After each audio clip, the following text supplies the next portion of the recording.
People often talk about how important video game mods are, but I don't think it's often acknowledged just how large a role mods really have had on making gaming what it is today. At the end of the 90s, the gaming industry looked pretty different. The effect of the internet was only just starting to be felt. The PC market was largely separate from the console market, and consoles themselves were undergoing rapid evolution. In many ways, the industry was still finding its feet, with new genres and markets still emerging. So in this time of change, maybe it makes sense that the modding scene would play an important role in shaping the future by producing several mods that had a profound impact on the industry and whose legacies can still be felt today. But almost 20 years later, the gaming industry has changed significantly. It's no longer the same pimple-faced, voice-cracking adolescent it once was. It has, for better or worse, matured. And in its maturity, many publishers have turned their back on modding. But this hasn't stopped a small number of mods from completely transforming the gaming landscape. In fact, today, mods might play a larger role in driving innovation and profit than ever before, with much of the multiplayer gaming industry owing its existence to a few specific mods. And yet at the same time, the majority of modern multiplayer games don't allow modding themselves. So what exactly changed over time, and why do mods still play such a pivotal role in moving the industry forward, despite being relegated to a place of lesser importance by most modern developers? Once upon a time, custom maps were an important part of PC multiplayer games. This was long before DLC became a popular practice, and so custom maps and user-created game modes allowed players to create new content that could be enjoyed by the game's community, and could therefore extend the game's playtime and increase sales. So it was in the developer's interest to allow their game to be moddable, and this was a specific consideration when designing the engines that several important multiplayer games of the era used, such as id Software's Quake engine. Quake released in 1996 and spawned a very active community that would go on to produce a number of mods. One early Quake mod changed the focus of the multiplayer mode from player kills to team-based objectives, and added various classes that had different weapons and characteristics. It was called Team Fortress, and its increased focus on teamwork and tactics led to rapid popularity. The developers behind this mod would go on to be hired by Valve to recreate their mod for Valve's own first-person shooter Half-Life in 1999, before being released as a full standalone game named Team Fortress Classic in 2003, that was then followed up by its sequel, Team Fortress 2 in 2007. Team Fortress 2 is still popular today, and has been a major influence on a number of other team-based multiplayer shooters like Blizzard's Overwatch. Team Fortress might be the best known Quake mod, but it wasn't the only one. The modding scene contributed a number of maps, game modes, single-player campaigns, and other inventive additions. Modders experimented with AI bots and breakable walls and community features, all things that would go on to feature in other multiplayer shooters, and this was all encouraged and supported by id Software. This, in turn, helped ensure Quake's continual popularity and relevance, and the player base, id Software, and the broader gaming industry were all better off because of this. Another example of developers supporting modding leading to many benefits can be seen with Valve and Half-Life. Half-Life had a very active modding scene thanks largely to Valve releasing a software development kit for the game, as well as Worldcraft, the level design tool Valve used during Half-Life's development. These tools were then continually updated by Valve even after Half-Life's release, and this allowed for the creation of a large number of mods, several of which were successful enough to go on to be their own standalone games, such as Day of Defeat or Gunman Chronicles. And of course, one of these was Counter-Strike. Counter-Strike has seen several iterations and again remains very popular to this day. It also had a big influence on the FPS genre and played a large role in making esports an actual thing. And it all started with one university student with a passion for modding. One other mod from this era that went on to cast an impossibly large shadow was Defense of the Ancients, usually more known by its abbreviation, Dota. Originally inspired by the similar StarCraft custom map Aeon of Strife, Dota was a mod for Blizzard Entertainment's Warcraft 3 that was created using Warcraft 3's built-in world editor. Dota stripped out some of Warcraft's real-time strategy elements, like base building, and shifted the focus to controlling a single unit rather than multiple.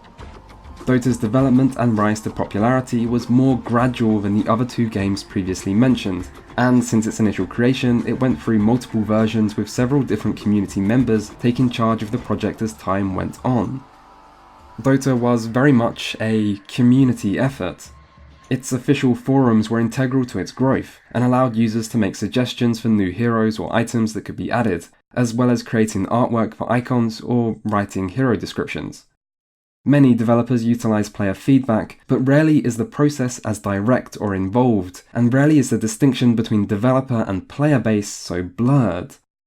Maybe it was this community-focused approach which explains how Dota was able to create an entirely new genre, the multiplayer online battle arena genre, also known as MOBAs, that would go on to be incredibly popular.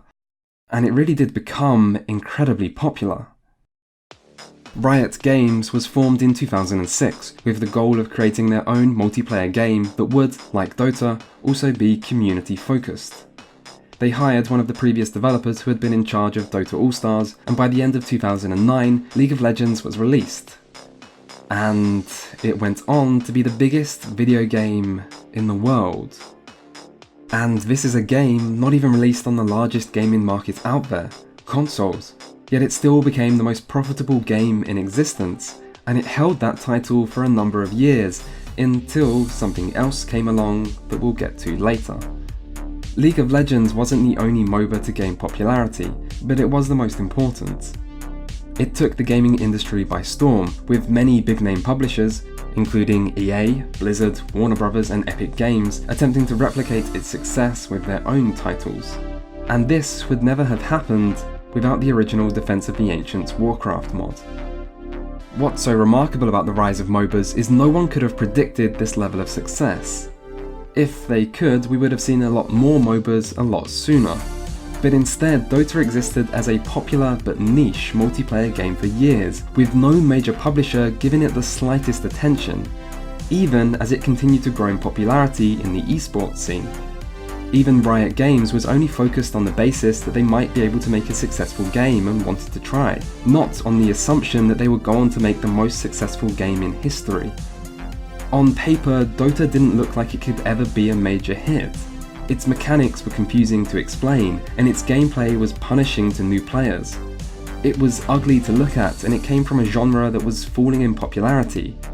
It didn't resemble what was successful in the AAA market at the time in any way, shape or form, and so the AAA industry would never have made something like this.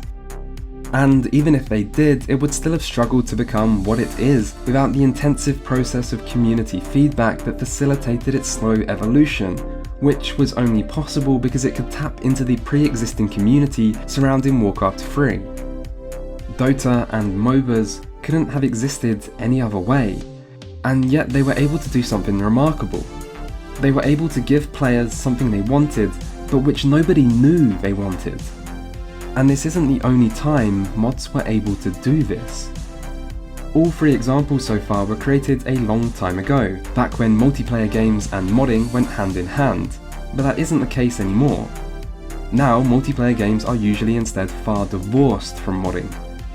The main reason for this is because of cheating. If you give people the tools to mod a game, you're also giving them the tools to cheat easily. The difference between modding a game and hacking a game is one of semantics. So if you want to get rid of cheating, then you'll want to get rid of modding. And modern developers do want to get rid of cheating at all costs. This is because most multiplayer games want to encourage online competitive play with ranking systems and rewards. This means the consequences of players cheating are more severe, and with the rise of the internet, sharing cheats becomes effortless. So to combat cheating, mod ability was sacrificed. But this is far from the only reason. In the past, custom maps in multiplayer games were a universally positive thing. Players got a chance to be creative themselves, while enjoying other people's creations, and developers saw their game stay relevant for far longer. However, what happens when developers want to sell map packs as DLC? Suddenly, custom maps act as direct competition, And so when paid map packs became popular, the incentive for developers to add custom map creation tools evaporated. And it's not just maps. Other mods can also be competition for DLC. If a game has some kind of cash store that sells cosmetics, then the availability of cosmetic mods for free means less people buying cosmetics as DLC. And as for mods which alter gameplay, they can lead to fracturing the community, which can extend queue times or hurt the competitive scene. Today, mods and multiplayer just don't mix very well, and yet despite this, mods are still somehow driving the industry forward. Arma 2 was a first-person shooter / military sim with built-in modding support in the form of a full set of tools for modding made available for free by its developer, Bohemia Interactive. It released in 2009, but a lot of people didn't hear about it until 2012 when game designer Dean Hall released the mod Dayz. Dayz was a complete overhaul that changed the game from a military sim to a zombie-focused survival game, which blew up in popularity thanks partly to its innovative design and partly because of the rise of YouTube, Twitch and social media, which created an ecosystem where attention is infective. The 3-year-old Arma 2 became a Steam top seller almost overnight, and along with Minecraft, Dayz helped create the modern survival genre, which is still going strong today. Dayz went on to become its own standalone game, as well as spawning a number of clones and other survival games which copied its gameplay mechanics and multiplayer interactions. Dayz has been hugely influential, but this isn't the only contribution a mod from the Arma series has made to gaming. Battle Royale is, apparently, kind of a big deal these days, and it all started with a series of mods. The first being the Hunger Games mod for Minecraft created in 2012, which was followed up by a custom tournament for Dayz called Hunger Games that featured a number of popular Twitch streamers, and this tournament provided the inspiration for a true Dayz Battle Royale mod created by Brendan Green, otherwise known by his online alias, Player Unknown. This mod of a mod quickly became popular and was followed up by another mod, this time for Arma 2's recently released sequel, Arma 3, titled Player Unknown's Battle Royale, that would later be released as a standalone game in 2017 called Player Unknown's Battlegrounds. With the release of PUBG, the popularity of the Battle Royale genre exploded. PUBG broke records with 3.2 million concurrent players on Steam and 30 million sales in its first year. Pretty impressive. And then came Fortnite. First revealed in 2011, Epic Games' Fortnite initially had nothing to do with Battle Royale, and was instead a cooperative shooter inspired by Minecraft. But due to a long development with a number of delays, Fortnite ended up still being in the works when PUBG made Battle Royale mainstream, and this led to the team at Epic wanting to create their own version. In a lot of ways, it was a case of right place, right time. The Fortnite Battle Royale mode was developed as quickly as possible and released later that year, and the rest was history. Fortnite broke PUBG's record of concurrent players and knocked League of Legends off the top spot for most revenue earned by a video game in a year. It became a cultural phenomenon, permanently ruining YouTube's trending tab and integrating itself into mainstream media in a way that's hard to ignore no matter how much you may wish to. Maybe someone within the gaming industry could have invented Battle Royale if mods didn't exist. I mean, it's not that different from other shooters. Free-for-alls and permadeath have been used before, and open worlds were becoming more popular in general. Maybe some developer could have come up with a Battle Royale mode for something. Team Fortress only added team-based objectives and classes to Quake. I mean, surely these features would have turned up eventually anyway. Counter-Strike utilised a round system with 1 life per round, but someone else could have came up with that idea. Dayz helped create the modern survival genre, but it didn't do so alone, and surely it was just a matter of time before its immersive survival elements were implemented somewhere else. Of these examples, it's possible all of them could have existed in some other form without mods. It's possible that the gaming industry itself could have come up with these ideas. but it didn't. And the fact that it didn't doesn't seem like a coincidence. But there are examples of mods that have become popular that the gaming industry could never have come up with. Dota is one of these, and the still fairly recent Auto Chess is another. Dota Auto Chess was a mod for Dota 2 released in January this year. Its popularity has led to a League of Legends based version developed by Riot Games called Teamfight Tactics, as well as an official Valve developed mode for Dota 2 named Dota Underlords. The standalone version of the original mods will be released on PC soon, and who can say how popular the Auto Chess or Auto Battler craze will go on to be. It's unlikely to be the next Fortnite, but its rapid growth is nevertheless very impressive, and this whole new genre could never have come from a major publisher. Imagine this. You are a game developer who has come up with the idea for Auto Chess. You think it's amazing, but you need to convince your boss/publisher/investor to support this game and give you the funding you need to actually make it. How would you pitch it? It's a game that's, for the most part, very passive, with heavy RNG elements and a dizzying array of variables. It's initially complicated and confusing, and there's nothing you could compare it with to help someone to understand it. It's nothing like its namesake, chess. It's not really like anything. It's odd and fun, but you need to play it to get it. And it's about as close as a game gets to being unpitchable. This game would never be made by traditional means, and even an indie developer might have struggled without being able to tap into the already existing community that surrounded Dota 2. This is a game that could only have been a mod, and that mod has created a whole new genre. The gaming industry has a massive financial incentive to innovate and come up with these new kind of ideas themselves. Major publishers and developers are always on the lookout for new trends, ready to jump onto the latest bandwagon they see as soon as possible to try to make the next League of Legends or Fortnite. And for most of them, they're simply too late. They're just too slow to the market to compete with the established titles. It's a competition where the winner takes all, and the market only has space for a couple of winners. So the incentive is there to come up with their own ideas, to be ahead of the trend chasers. But they don't. Ever. The entire multiplayer gaming industry, outside of a few classic genres that have been around for years, is dominated by games which were originally inspired by mods. It is surely difficult to come up with completely new ideas, but the reward for doing so seems immense, and mods have been able to do this. So why can modders do what the entire gaming industry can't? That is the question which made me make this entire video. The question I wanted to find the answer to. And I wish I had it.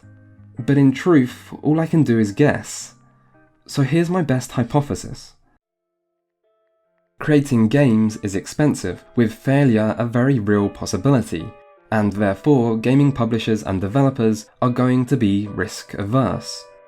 When it comes to deciding what game to make, safer options are more appealing. Modders, on the other hand, are able to do what they like, and are motivated by passion more than money, so are free to take risks as they please. This is a simple enough explanation. Many of the big successful mods of recent years seem to break the established rules of game design. The creator of Dayz, Dean Hall, had pitched his idea for a game like Dayz to several developers, but found no interest for this reason. Consider this. In both Dayz and Battle Royale games, winning is rare. Whereas we usually tend to think most gamers want to win as much as possible, and so games where you win rarely will be less popular. Likewise, Dayz and Battle Royale games have lots of downtime where nothing much is happening, making them less action-packed than their rivals, which should make them more boring.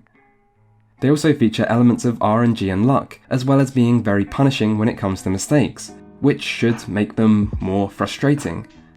But it may be these very things that instead make them so successful by making them stand out. Mods have the freedom to take risks and break rules, and it's this which allows them to offer something genuinely new. and where the gaming industry is often driven by formal or informal market research, where companies look at what players want and try to deliver that, maybe as a collective, players don't actually know what they want. Take Riot Games' attempts at creating new game modes for League of Legends. It might seem strange to think back on, but once upon a time Riot released a new game mode called Dominion, and Riot did their best to hype this new mode up as much as possible.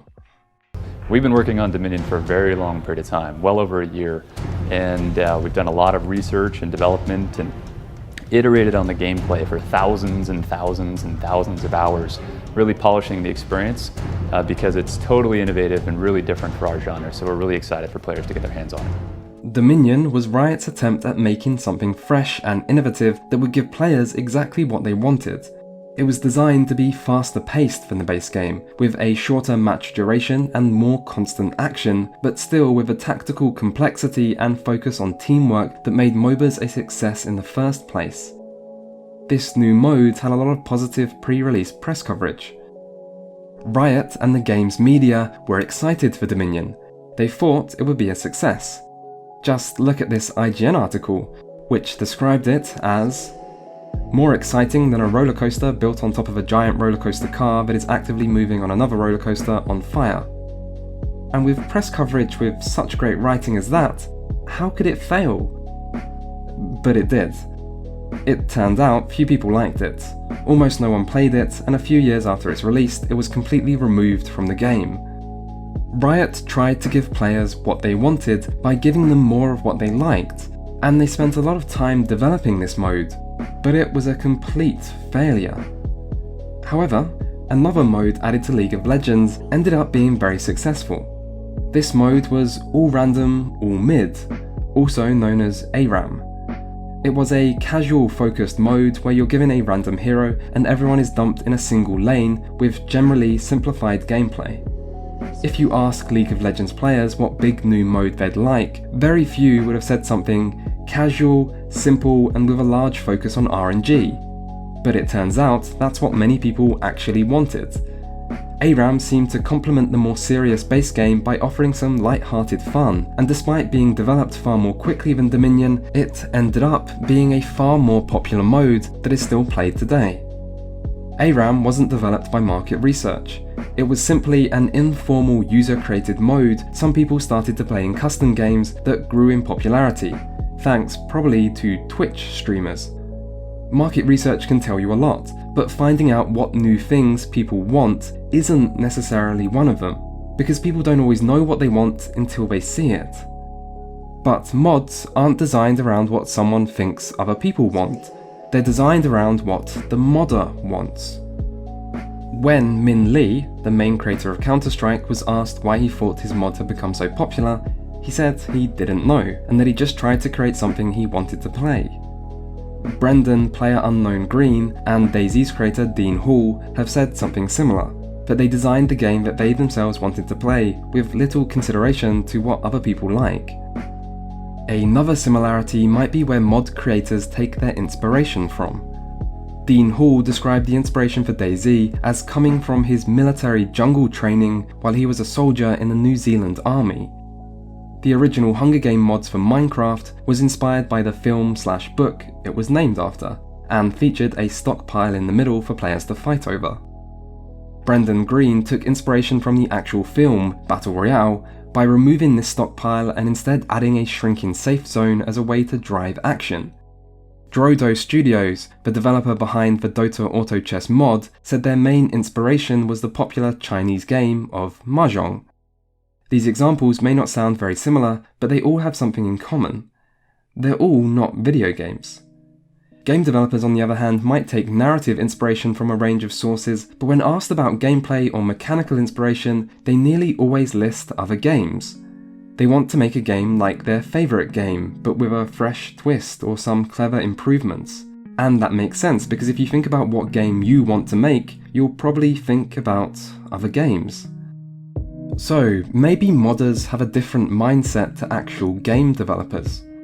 They don't mind taking risks. They create what they want, not what they think other people want. They take gameplay inspiration from outside of gaming, and they create things without any focus on profit. Maybe this is why mods can do this thing the gaming industry can't, to create things that are original and successful and can change gaming. Or maybe this is only part of the explanation. Maybe it has more to do with the business realities of the gaming industry. Maybe it's something else entirely. But one thing that is hard to claim is that it's just coincidence.